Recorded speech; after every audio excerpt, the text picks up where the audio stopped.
Alors, professeur Bellepomme, vous savez, lorsque vous parlez de choses comme, par exemple, l'homéopathie, vous allez toujours tomber sur une personne qui va vous dire, je ne sais pas si c'est démontré, mais en tout cas, ça marche. J'ai un exemple. Par exemple, je me suis soigné à l'allopathie, ça n'a jamais marché, et ensuite j'ai pris un traitement homéopathique et j'ai guéri de façon miraculeuse. Alors, je vais vous donner une expérience personnelle, étant donné que dans ma fonction d'universitaire, je suis obligé d'avoir une ample correspondance sur Internet, d'avoir naturellement tous les appareils nécessaires, ordinateurs. Et j'ai installé une installation chez moi avec un modem et un Wi-Fi. Et j'ai constaté une chose intéressante, c'est-à-dire avant j'avais un modem sans Wi-Fi, mais pour que on puisse se brancher dans différentes parties de mon logement, eh bien j'ai installé ce Wi-Fi. Et j'ai constaté une chose très curieuse. Alors d'habitude je l'éteins lorsque je ne m'en sers pas tellement au début, c'était pas tellement pour des raisons médicales, mais pour des raisons de sécurité, afin d'éviter que l'on puisse pénétrer mon système informatique, donc je l'éteins chaque fois que je m'en sers pas. Bon. Mais parfois, ça m'est arrivé, la nuit, d'oublier d'éteindre le Wi-Fi. Et alors là, j'ai constaté une chose très curieuse. Comme le Wi-Fi est installé à quelques mètres de ma chambre à coucher, eh bien, impossible de dormir.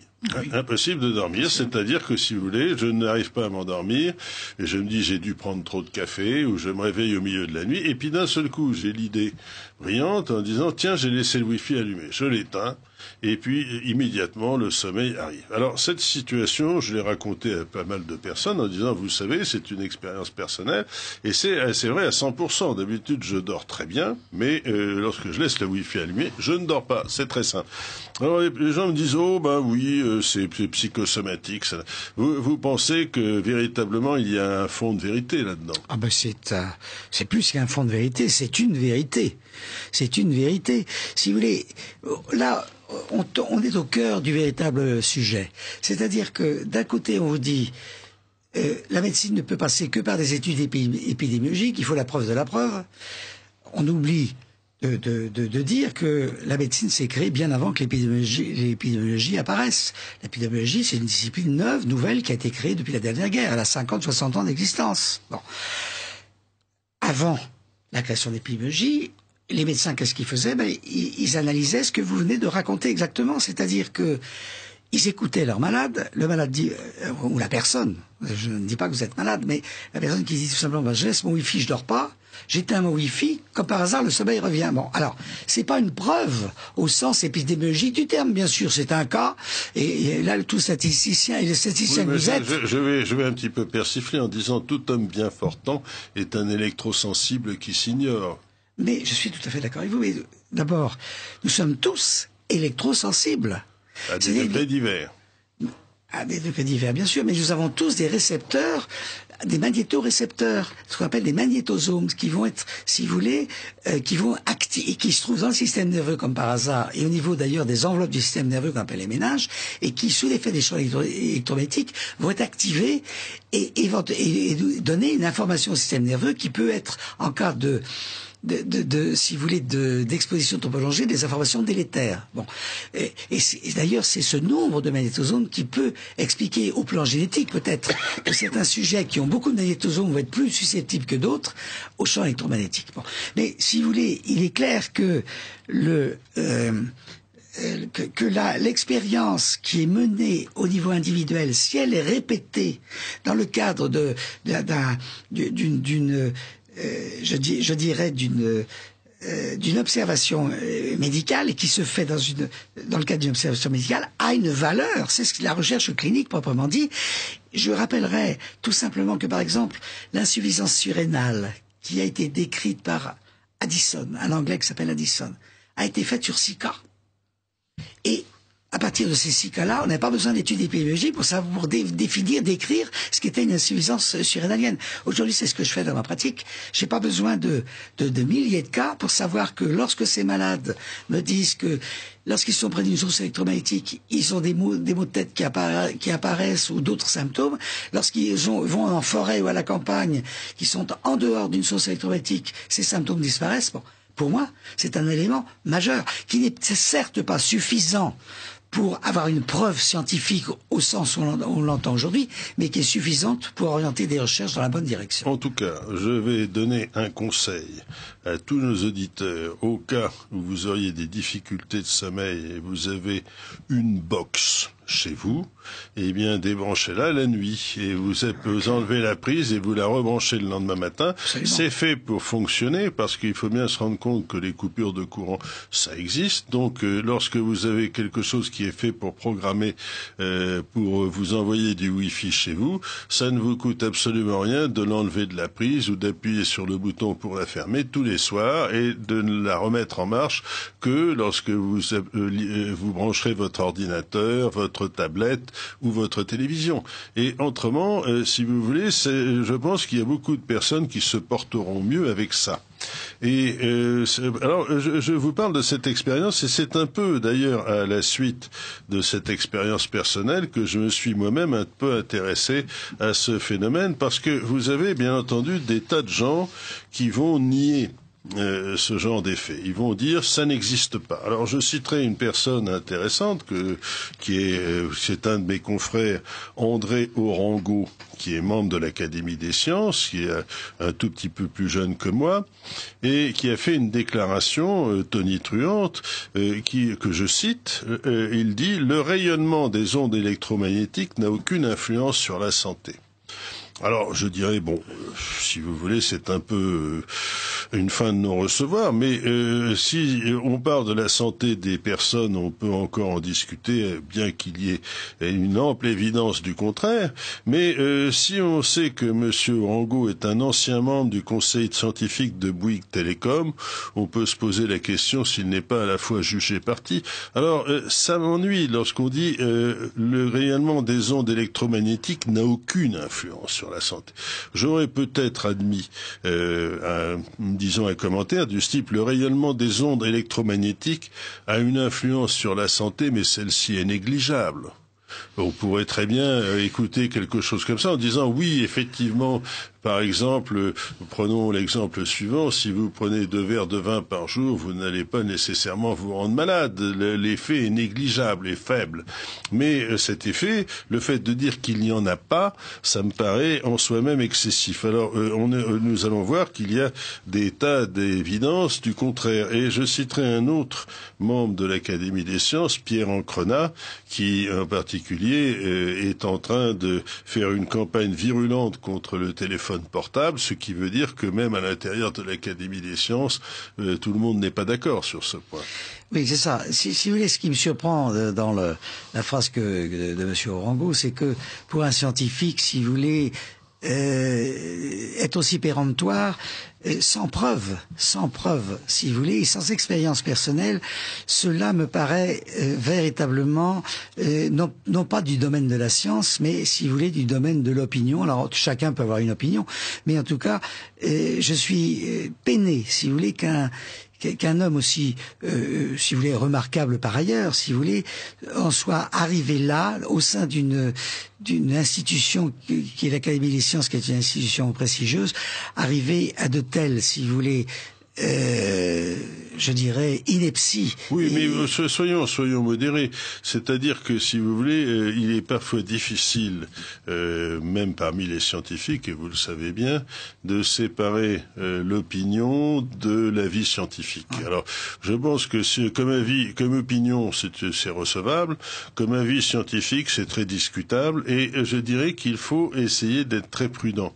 Mon expérience de statisticien, si vous voulez, je veux bien qu'on me dise, il n'y a pas eu de démonstration formelle que le rayonnement des ondes électromagnétiques ait une influence sur la santé, par exemple, des adultes. Bon, alors là, effectivement, on peut très bien dire qu'il n'y a pas eu d'études en double aveugle, d'études épidémiologiques.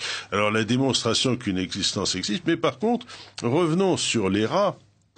les rats, parce que les malheureuses bêtes, eh bien, servent effectivement de cobayes partout. Alors les rats, on leur a fait la totale, on les a mis au micro-ondes, on a tout essayé, et alors on a découvert que avec une quantité infime, des émissions infimes de Wi-Fi, sur la fréquence de 2,4 MHz, eh bien, ça a eu toutes sortes d'effets. D'abord, c'est des effets neurocognitifs, c'est-à-dire que les rats n'arrivent plus à se repérer, par exemple, dans un labyrinthe. Ils se perdent leur chemin. Ils n'arrivent plus à trouver les moyens de prendre leur nourriture, alors que ce sont des animaux normalement très malins.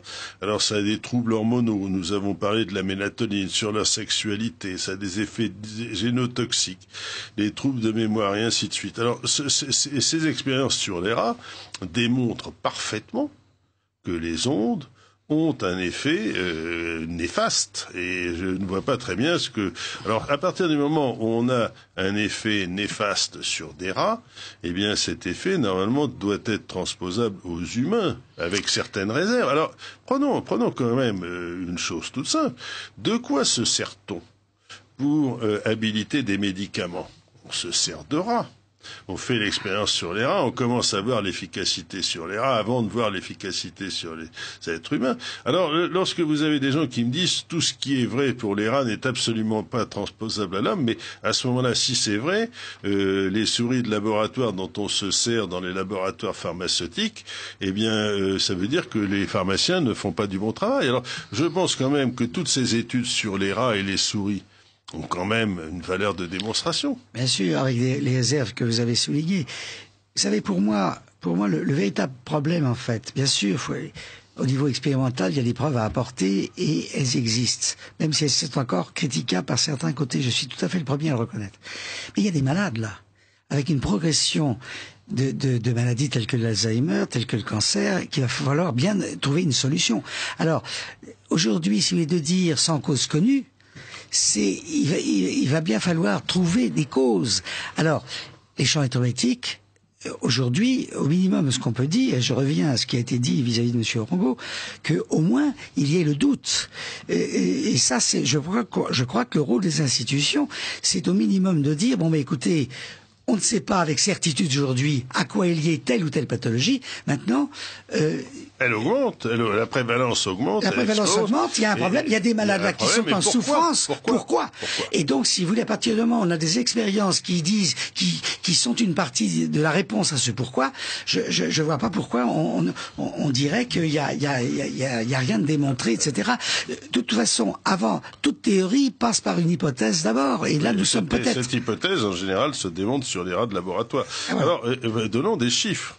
En France, vous avez encore, excusez-moi, monsieur Delesquin, 7 millions de box et 31 000 ce qui s'appelle, alors là, je vais alimenter le cochon, des hot spots.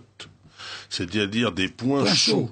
Alors ces points chauds sont des endroits où vous avez un émetteur de Wi-Fi très puissant et où toute personne peut s'installer sur un banc et allumer son ordinateur portable et être branché sur Internet. Alors ça se généralise partout.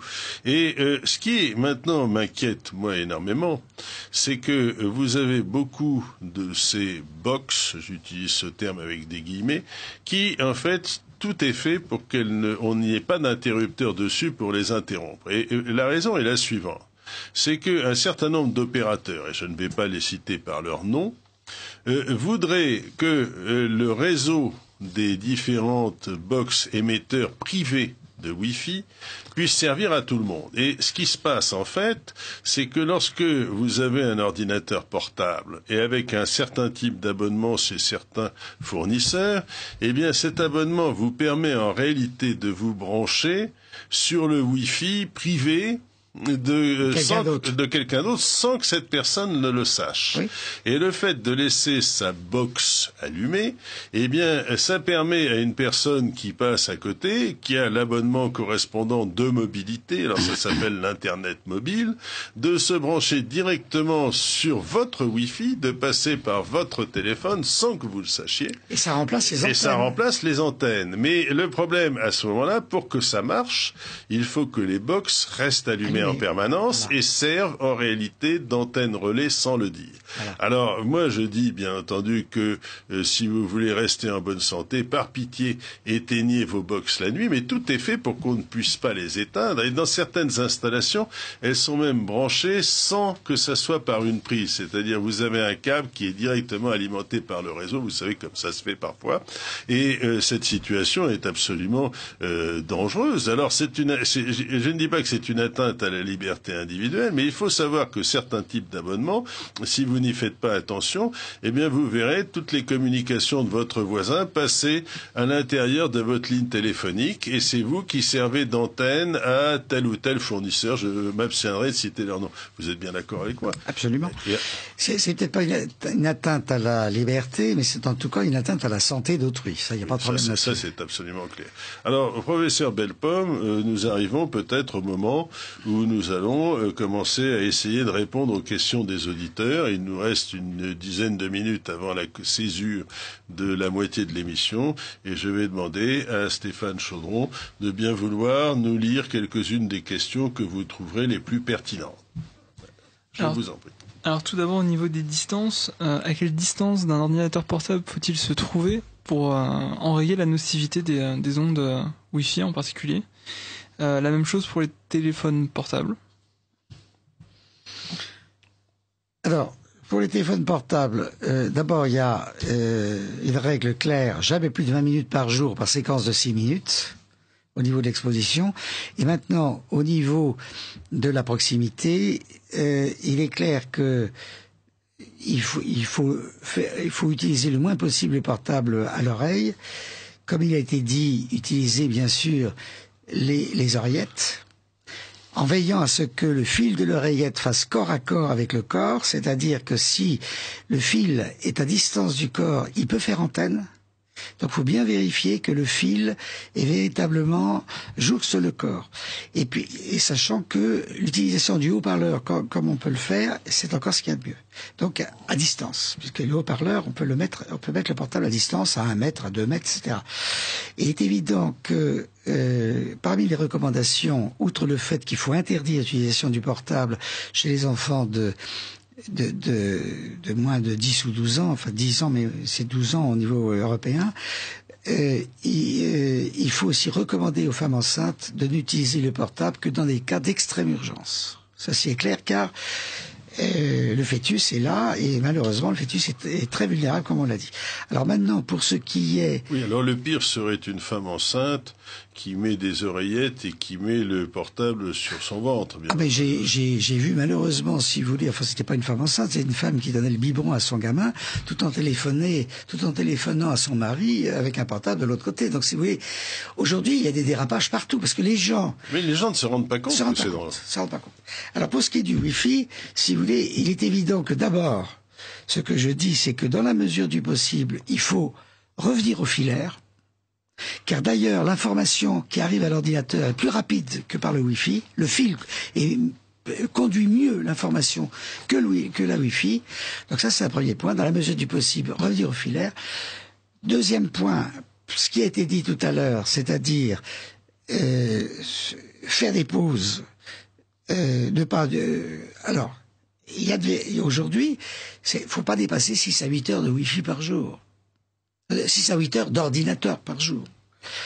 Il se développe notamment chez les jeunes de véritables addictions à l'ordinateur. C'est-à-dire qu'ils vont faire jusqu'à 12 heures, 14 heures d'ordinateur par jour.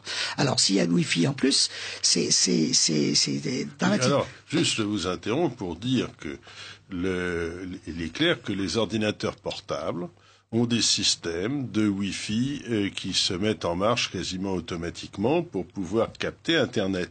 Mais il est parfaitement possible de les désactiver. C'est-à-dire qu'on n'est pas toujours obligé d'être branché sur Internet. C'est-à-dire, si vous avez un ordinateur portable, et si vous n'allez pas récupérer vos messages sur Internet ou ce qu'on appelle, encore un mot anglais, surfer sur Internet, c'est-à-dire aller voir, par exemple, un certain nombre de sites où vous voulez avoir des renseignements, si vous ne faites pas cela, eh bien, il faut prendre l'habitude de désactiver le Wi-Fi, parce que les portables ont des émetteurs de Wi-Fi, bien entendu, parce qu'ils reçoivent le Wi-Fi qui leur est envoyé par les box, et ils émettent vers ces box. C'est-à-dire qu'un portable est aussi un émetteur. Alors, on ne se rend pas compte, effectivement, que le plus souvent, le portable va vous envoyer des ondes si vous ne prenez pas la précaution de désactiver la fonction Wi-Fi. Alors, on peut la désactiver, la réactiver, c'est comme on appuie sur un bouton, sauf que il faut quand même connaître un petit peu l'ordinateur parce qu'il faut aller dans un fichier, je ne vais pas rentrer dans des détails, mais ça se fait assez facilement et il faut que les utilisateurs de portable fassent cette gymnastique, c'est-à-dire lorsqu'ils n'ont pas besoin d'Internet, qu'ils désactivent la fonction Wi-Fi et Bluetooth également. Bluetooth. On ne parle pas Alors, de Bluetooth. Alors Bluetooth, c'est le summum du summum, Bluetooth, parce que là, c'est des connexions en réseau, c'est excessivement toxique. Je voudrais aussi dire qu'il faut absolument supprimer tous les écrans cathodiques, qui émettent un champ électromagnétique qui est à peu près 10 fois supérieur aux écrans plats. Donc là, c'est vraiment très très important aussi. Je vois encore des malades qui arrivent, ou même des structures publiques qui ont encore, faute de moyens financiers probablement, qui ont encore des écrans cathodiques. Là, il faut absolument revenir aux écrans plats qui émettent beaucoup moins que les écrans cathodiques. Alors, professeur Bellepomme, je dis aussi, si vous n'êtes pas convaincu de la nocivité des écrans cathodiques, faites fonctionner votre écran cathodique et regardez en particulier, mettez la main dessus au bout de quelques minutes et vous aurez des étincelles qui vont jaillir de l'écran. C'est ionisant. Alors, on peut effectivement diminuer la nocivité des écrans cathodiques en mettant des filtres. Mais tout le monde ne le fait pas. Tout le monde ne le fait pas, puis je ne sais pas si c'est suffisamment protecteur, je n'en sais rien. Une autre notion aussi, garder une souris filaire et non pas une souris qui va jouer avec la Wi-Fi aussi, dans la mesure du possible que la souris soit filaire, parce que très souvent les malades, les premiers symptômes d'une intolérance au champ électromagnétique liés à l'ordinateur, ça va être des fourmillements dans la main qui tient la souris, très très souvent, et ça remonte au bras, etc. Voilà. Donc, rester filaire le plus possible. Il y a 2 questions sur les récepteurs auriculaires, sur tout ce qui est prothèse auditive, pour savoir, si c'est nocif ou pas. Là.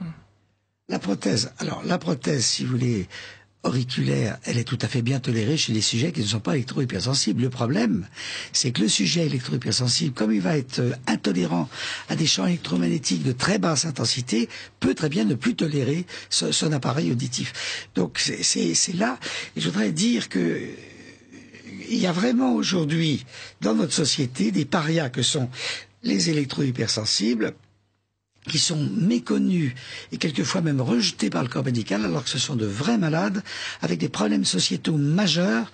Si vous voulez, ce que je voudrais leur dire, c'est que qu'ils ne se découragent pas, il y a de l'espoir tout de même à terme pour trouver une solution qui va passer par une thérapeutique, bien sûr, le plus rapidement possible, et par les mesures de protection dont on parle là, mais qui sont beaucoup plus intenses pour les électro-hypersensibles, puisqu'ils sont intolérants à des champs électromagnétiques très bas, que pour les sujets qui ne sont pas électro-hypersensibles, bien sûr. On n'a pas parlé des mesures de protection, mais essentiellement, si on veut se protéger des ondes électromagnétiques, il y a des moyens. Essentiellement, les moyens, c'est d'installer autour de soi ce qu'on appelle une cage de Faraday, c'est-à-dire d'installer un petit peu partout des treillis du style, par exemple, simplement un grillage qui permet en fait d'arrêter la plupart des ondes. Alors, voilà. Je vais vous dire aussi, parlons d'expérience personnelle. Il se trouve que j'ai une maison de campagne au bord de la mer, c'est une chance.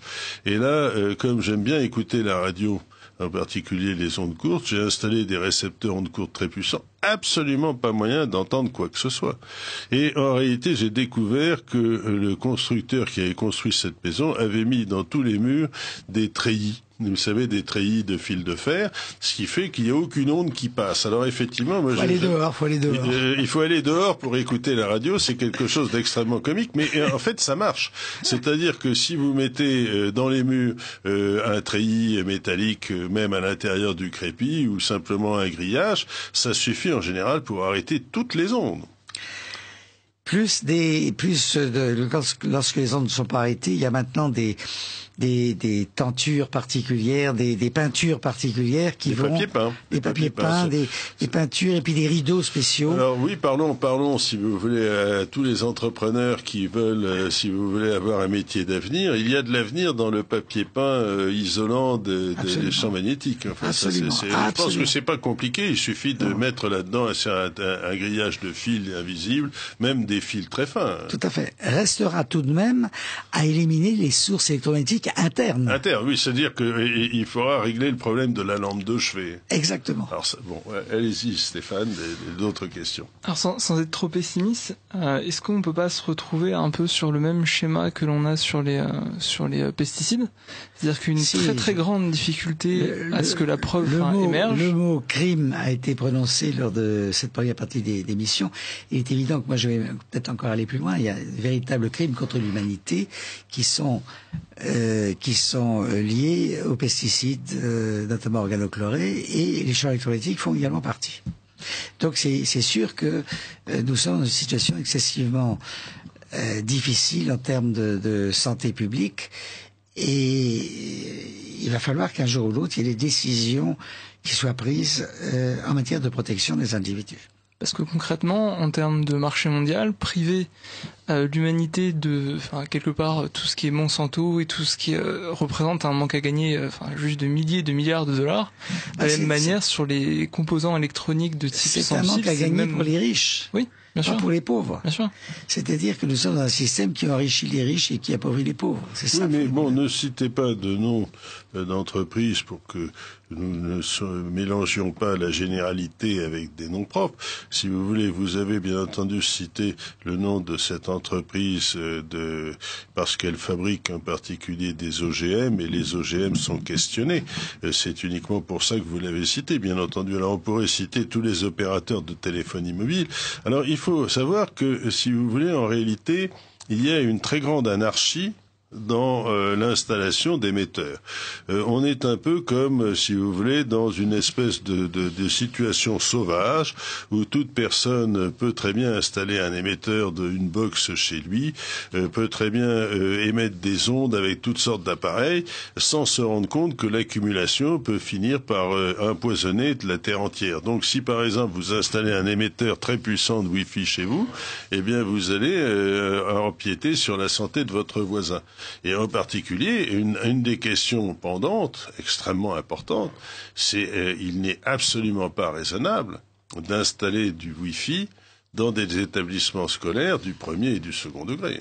Absolument. Et là, ça pose le problème également des antennes relais.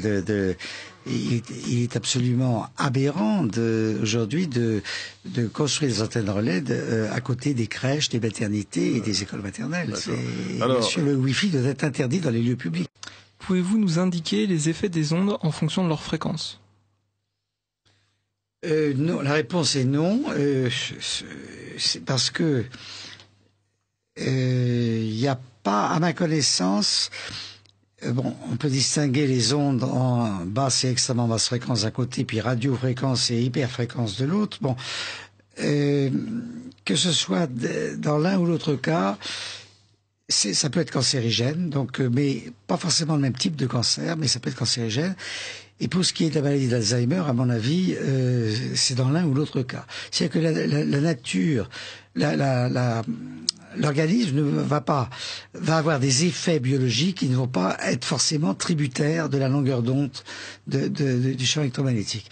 Je peux quand même vous donner une partie de réponse à ça, c'est-à-dire les ondes ont des effets différents en fonction de la pénétration qu'elles ont dans le corps. Oui. Alors comme vous savez, effectivement, les ondes de très haute fréquence, par exemple les types micro-ondes, 2,4 GHz, elles pénètrent de 2 ou 3 cm à l'intérieur.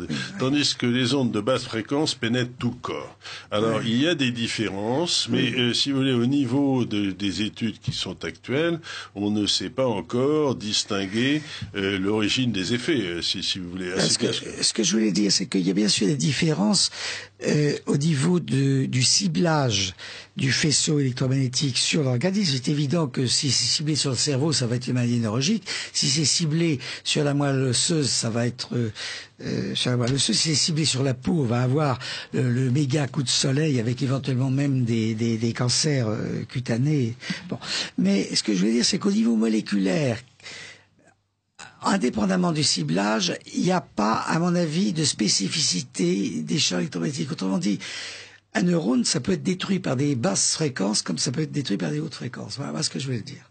C'est tout ce que je veux dire.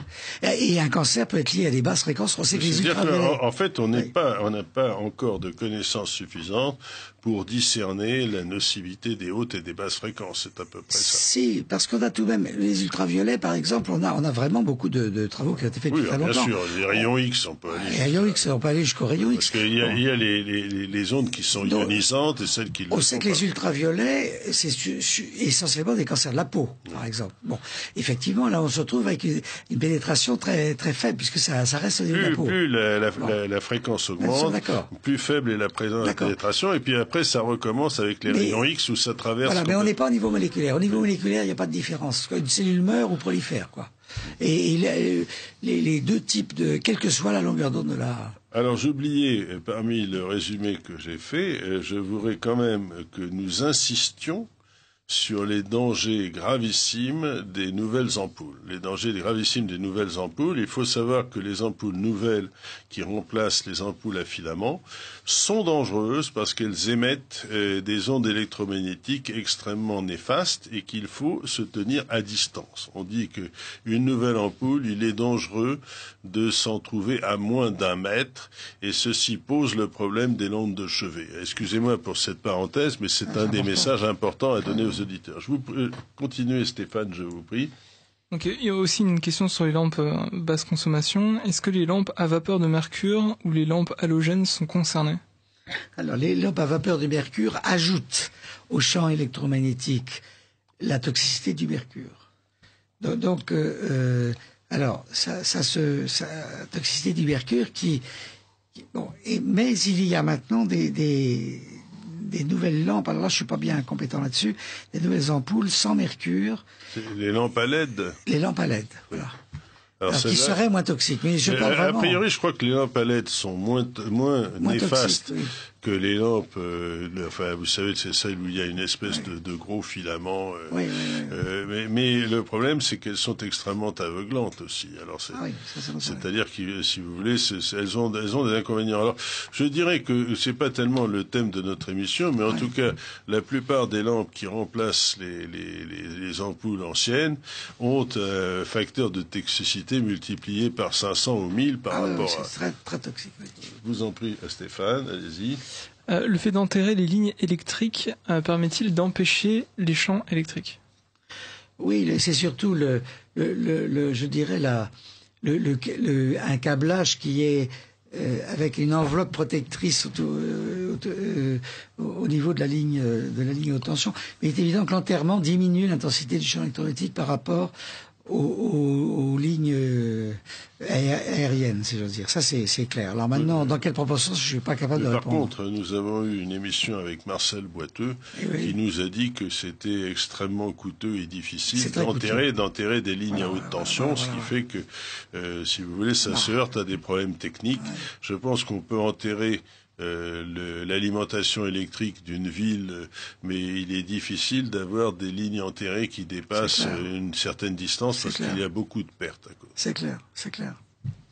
Un auditeur qui souhaite signaler que c'est quand un récepteur est le plus éloigné des antennes qu'il émet à la plus forte puissance et qui a priori est le moment où l'utilisateur est le plus en danger vis-à-vis de... Alors ça vous parlez d'un portable, oui. C'est-à-dire le portable, lorsqu'il a du mal à capter l'antenne, eh bien émet avec une plus forte intensité. Tout à fait, ça c'est très très important. Et La difficulté de captation est liée aussi, il faut jamais utiliser un portable dans un mobile, que ce soit dans un train ou dans une voiture, parce que là, il y a une difficulté de la captation, et ce qui va augmenter l'intensité. C'est-à-dire, si effectivement, bon, déjà, vous me direz, utiliser un portable dans sa voiture, ce n'est pas très recommandé lorsqu'on conduit, parce que bon, c'est dangereux et vous perdrez des points de permis à juste titre, mais en même temps, c'est dangereux, c'est néfaste pour la santé.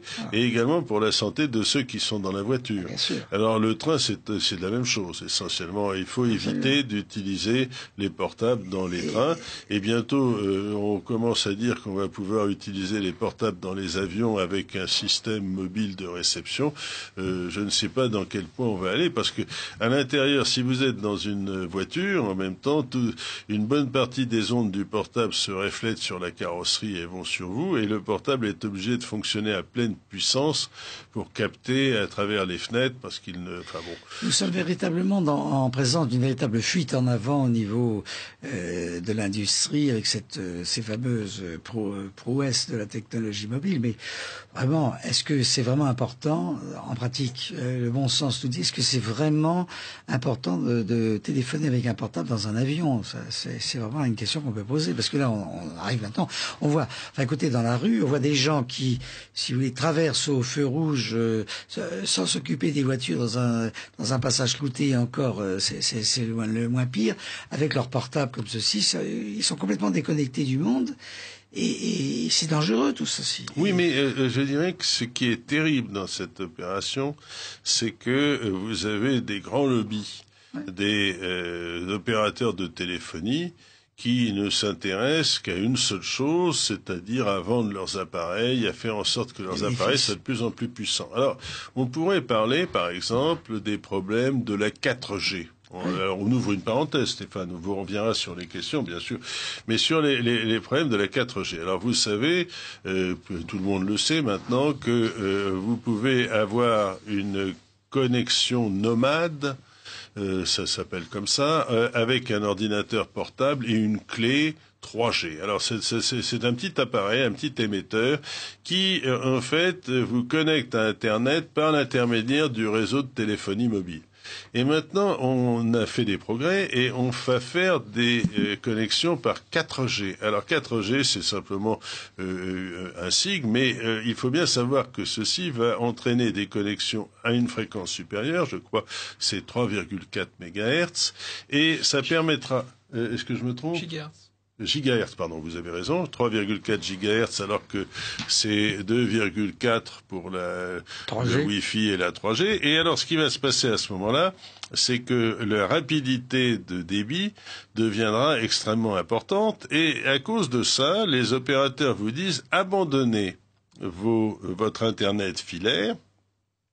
Finalement, avec un Internet mobile branché sur le réseau de téléphonie, ça marchera beaucoup mieux. Et là, on est en train de se rendre compte, c'est effectivement une fuite en avant extrêmement dangereuse, parce que ça va multiplier par 1,5 ou 2 d'abord les émissions radiophoniques dans ces fréquences, et le fait, vous disiez tout à l'heure que finalement, si on a Internet, il vaut beaucoup mieux, c'est beaucoup moins dangereux de se brancher par fil que par un système de téléphonie. Et si on veut généraliser cette connexion par téléphonie, ça va contribuer de façon extraordinaire à la pollution radio. J'ai des malades, si vous voulez, qui étaient jusqu'à maintenant nettement améliorés avec la thérapeutique, je leur dis malades électro-hypersensibles, et il y a des rechutes liées au 4G, c'est-à-dire quand ils sont exposés, si vous voulez, aux antennes 4G, il est clair que c'est beaucoup plus puissant et ils rechutent de leur maladie, et là c'est incontrôlable. Alors, continuez les questions, Stéphane, je vous prie. Alors, une notification, un décret est paru en mars pour interdire les Wi-Fi dans les écoles. C'est pour une fois que si c'est auditeur a un renseignement exact, je pense que pour une fois le bon sens prévaut. Prime, oui. Alors quel est l'effet des portables en attente de réception et lors de l'envoi de SMS ? C'est pas très très clair, mais de toute façon, là c'est peut-être vous seriez peut-être mieux plus qualifié Si que vous moi. voulez, l'envoi de SMS est quelque chose qui se fait quasiment de façon instantanée. Parce que lorsque vous avez une conversation avec un portable, vous gardez par exemple Voilà. le portable près de l'oreille et cette situation va vous entraîner, en fait, votre cerveau va être envahi par les ondes électromagnétiques du portable. Tandis que lorsque vous faites un SMS, votre appareil est normalement, il est plus loin du corps. C'est-à-dire, il n'émet que dans le cycle des émissions mobiles. Un portable se branche sur l'antenne à peu près toutes les 10 minutes. Donc, en dehors de ce moment où il se met sur un portable, par exemple, si vous avez mon portable, lorsqu'il se branche sur le réseau, il y a une espèce de petit trou qui tourne, on peut voir comment ça a lieu, et en fait, vous êtes en train de rédiger votre SMS. Et puis ensuite, à un moment donné, vous tapez « Envoyer ». Et c'est pratiquement instantané. Et la période d'envoi, lorsque le SMS est envoyé, dure quelques secondes. Alors, quelques secondes par rapport à une communication où vous restez 5 ou 10 minutes au téléphone, c'est en fait beaucoup mieux. Je dirais que le SMS diminue le risque électromagnétique dans un facteur assez important. Alors bon, pour revenir à toutes ces questions, nous allons ici essayer maintenant de rentrer également dans le vif du sujet, parce que le problème de ces syndromes du système, c'est effectivement, vous avez beaucoup de malades et ces malades ne sont pas reconnus. Oui. Tout à fait. C'est un peu. Vous avez par exemple un autre symptôme que vous connaissez bien en tant que médecin, qui est le syndrome de fatigue chronique. Par exemple, le syndrome de fatigue chronique. J'ai connu des gens qui avaient ce syndrome de fatigue chronique. Eh bien, ils étaient considérés comme des simulateurs, comme des gens qui n'existaient pas. Et aujourd'hui, la médecine reconnaît ce syndrome.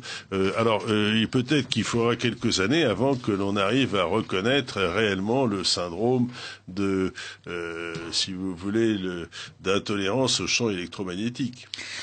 Oui, et on parlait de l'OMS tout à l'heure. L'OMS, qui est souvent citée par les opérateurs pour dire qu'il n'y a rien de prouvé, que l'OMS n'a pas pris parti. C'est vrai que l'OMS, il y a de ça 5 ou 6 ans, j'ai pas la date exacte, mais avait une attitude de réserve vis-à-vis du rôle des champs électromagnétiques en termes de santé.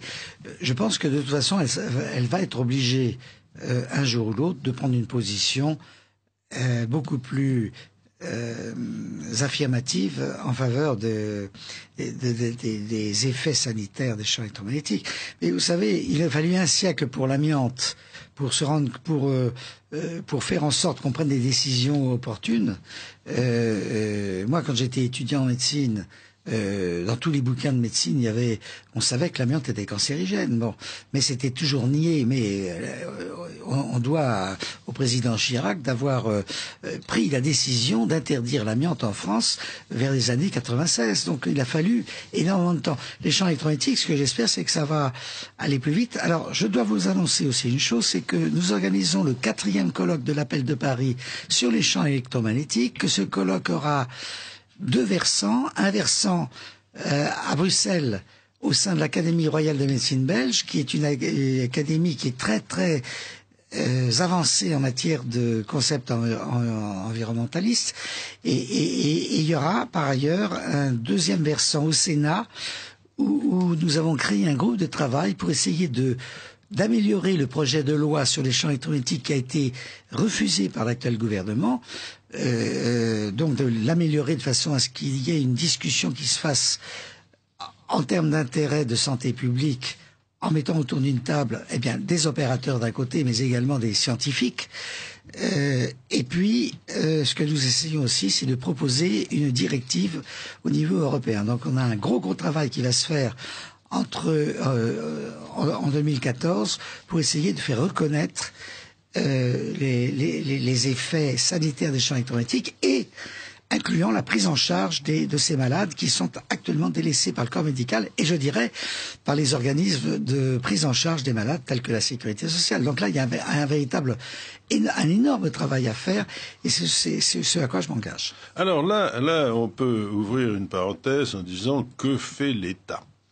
Alors l'État, il y a un certain nombre d'organismes, et l'organisme de référence qui s'intéresse à toutes ces questions, parce que c'est son travail, c'est l'ANSES, l'Agence nationale de sécurité sanitaire, alimentation, environnement, travail. Alors cette ANSES est composée d'un aréopage de personnalités qui, en fait, se caractérisent par leur très grande prudence. Ils ne veulent jamais affirmer qu'un effet existe avant que les gens commencent à tomber par terre comme des mouches. Et en fait, ils ont littéralement noyé le poisson, si j'ose dire. Enfin, je ne sais pas si je peux utiliser ça, parce que j'ai ce rapport qui est téléchargeable sur Internet.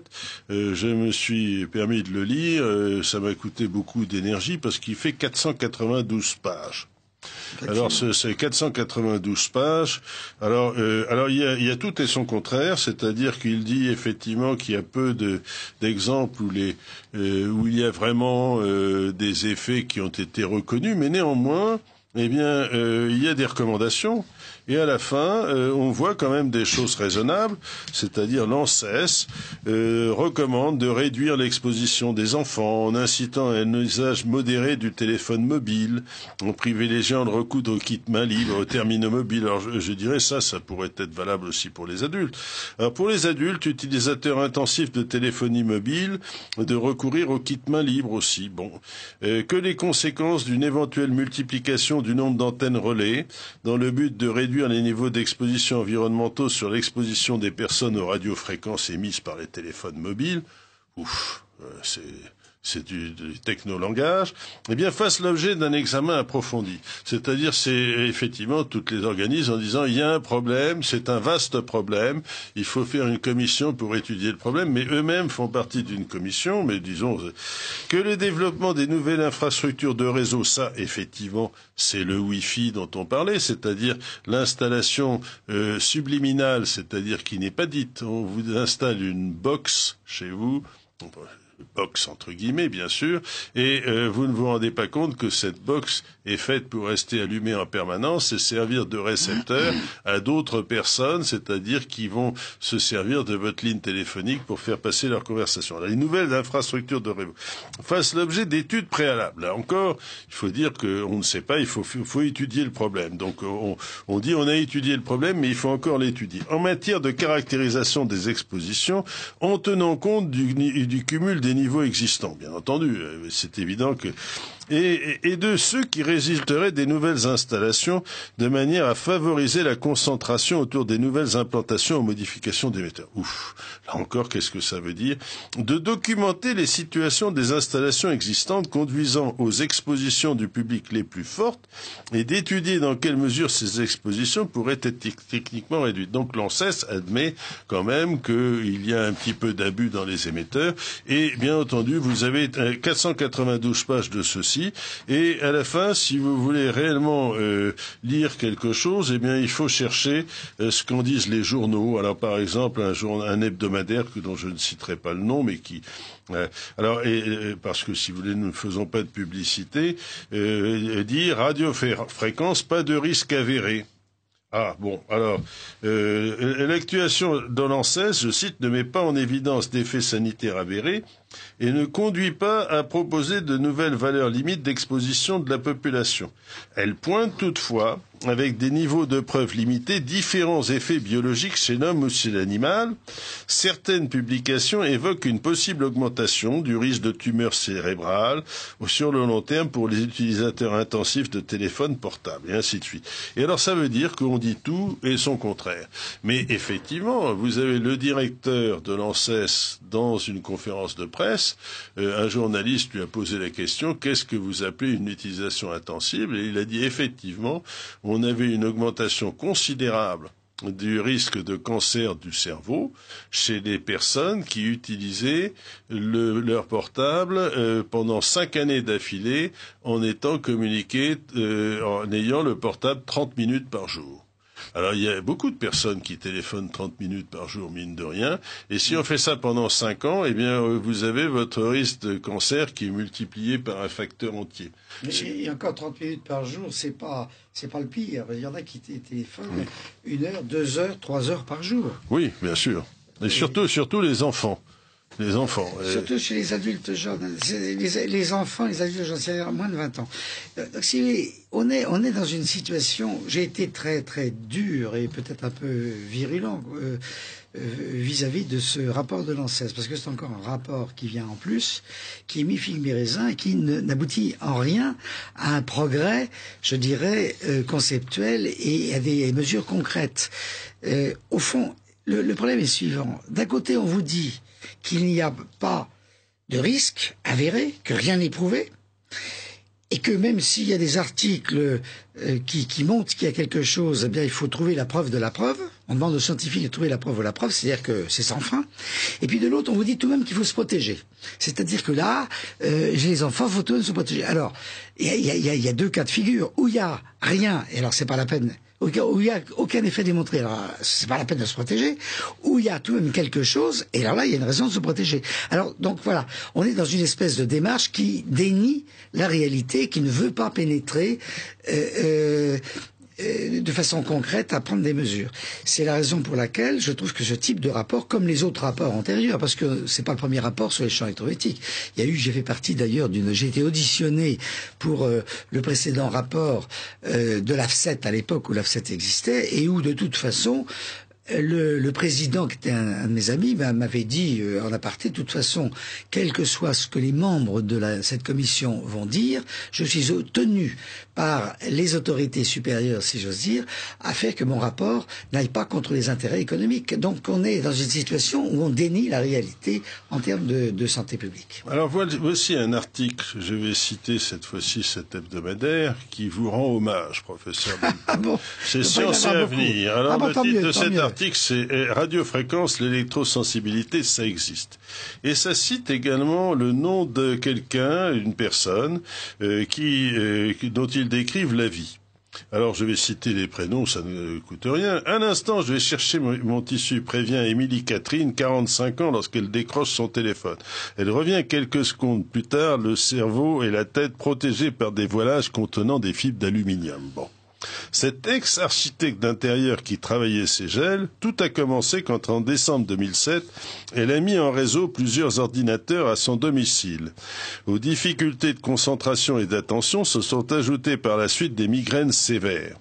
Pour moi, le lien avec les champs électromagnétiques était évident, se souvient-elle. Dès que j'étais hors zone, j'allais mieux. Et puis tout s'est emballé.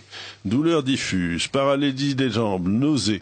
Liste des symptômes s'est allongée. Depuis 1 an, cette mère d'un enfant de 7 ans a choisi de vivre au vert, mais a perdu son travail, son compagnon, et sa vie sociale s'est réduite au minimum. Aujourd'hui, elle avoue s'inquiéter pour l'avenir et pour son fils, et elle n'est pas seule. C'est d'autres Français qui ont ce syndrome d'électrosensibilité. Alors particulièrement atteinte, Bénédicte et sa sœur vivent en véritable recluse dans un village de Saône-et-Loire et tempête contre un calvaire quotidien qui dure depuis près de 6 ans. En lutte avec ses voisins équipés d'une liaison Méfi, Bénédicte a acheté sur Internet des voilages et une cage de Faraday qu'elle a installée par-dessus son lit. Elle ne les quitte plus aux fraises. Nous nous sentons comme des pestiférés et nous sommes prises comme des folles, témoigne cette ancienne professeure de lettres, elle aussi en invalidité. Et ainsi de suite. Alors vous avez des gens comme ça. Alors ces personnes, si vous voulez, sont des grands malades et ils ont été littéralement intoxiqués par ces émissions de radio, et ce qui est terrible, c'est que cette sensibilité aux ondes électromagnétiques évolue vers l'hypersensibilité. Alors, est-ce que vous avez beaucoup d'autres malades qui commencent petit à petit à développer des symptômes, et petit à petit, on a presque l'impression que la peau est à nu, qui sont hyper... Oui, vous avez, si vous voulez, il y a plusieurs phases, bien sûr.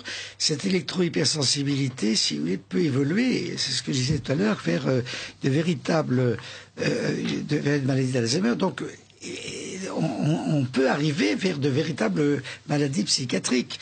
Mais le drame aujourd'hui, si vous voulez, c'est que pour des intérêts purement économiques ou parce que on ne veut pas bien voir la réalité en face, il est clair que on dit que dès le début, ce sont des gens qui sont fous. C'est-à-dire qu'on va les faire entrer on va les pousser vers une consultation de psychiatrie, alors qu'ils sont absolument lucides et conscients, comme nous le sommes ce soir autour de ce micro. Et si vous voulez, au fond, on est dans une situation de la pensée unique en disant qu'il n'y a rien, circuler, il n'y a rien à voir. Ça me rappelle ce qui se passe ce qui se passait dans le bloc communisme avec une ghettoisation et le goulag, le véritable goulag. Ces malades sont enfermés dans une espèce de goulag. On enferme ces malades dans une espèce de goulag psychiatrique qui est absolument intolérable au plan de la médecine que je pratique, qui est une médecine avec le serment d'Hippocrate au centre de ma pratique. Oui, mais par exemple, je pourrais comparer ces gens-là aux personnes qui deviennent allergiques. Alors, par exemple, j'ai un excellent ami qui est un cadre supérieur d'une compagnie pharmaceutique, et cette personne, disons, un jour, il a eu le malheur de vouloir tailler une haie de cyprès. Et c'était au moment où les cyprès donnaient du pollen. Alors, il a été noyé sous des nuages de pollen. Et puis il a terminé de tailler ses cyprès, et puis d'un seul coup, l'année d'après, lorsque la haie, à l'époque du pollen, il s'est mis à devenir misérable, vous savez, comme avec les yeux qui pleurent, enfin le nez qui coule, enfin tous les symptômes d'une crise d'allergie sévère, et ça lui a donné cette sensibilisation. Donc en fait, il y a un phénomène que les allergologues connaissent bien, c'est-à-dire parfois les personnes sont absolument insensibles à un stimulant extérieur, et lorsqu'ils sont soumis à ce stimulant, ils deviennent allergiques. Et on pourrait, sans doute, je sais que, professeur Bellepomme, que vous êtes très, je dirais, intéressé par les différentes maladies, les cancers et autres, qui sont induites par l'environnement. On peut dire qu'effectivement, l'environnement électromagnétique est quelque chose qui va créer, d'une certaine façon, une réaction d'allergie. Est-ce qu'on pourrait appeler ça comme... Alors, c'est très très intéressant ce que vous venez de dire. Il y a en fait deux types, à ma connaissance, deux types d'hypersensibilité. Il y a l'hypersensibilité qui va passer par le système immunitaire. Là, on est dans le domaine des allergies. C'est l'exemple que vous venez de donner. Et puis, ce qui est très très particulier, ce que je ne connaissais pas avant d'étudier ces malades, c'est qu'il y a l'hypersensibilité qui va passer par le système nerveux.